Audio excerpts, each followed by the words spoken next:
दहशतगर्दी के खिलाफ फौरी कौम का बयानिया एक मुआशी बहाली और तरक्की के लिए यकीनी अमन व अमान बुनियादी तकाजा है।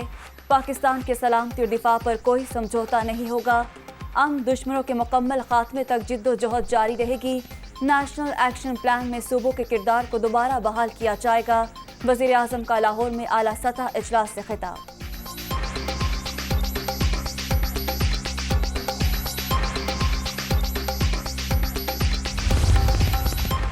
सिंध में मार धाड़ से भरपूर बल्दियाती इलेक्शन का पहला मरहला, वोटों की गिनती नताइज का सिलसिला जारी।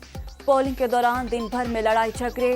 रोहड़ी के दबर पोलिंग स्टेशन पर फायरिंग, एक शख्स जाँ बहक, 5 जख्मी। टंडू आदम के वार्ड नंबर 13 में पीपी और पीटीआई कारकुनों का तसादुम, उम्मीदवार का भाई कत्ल।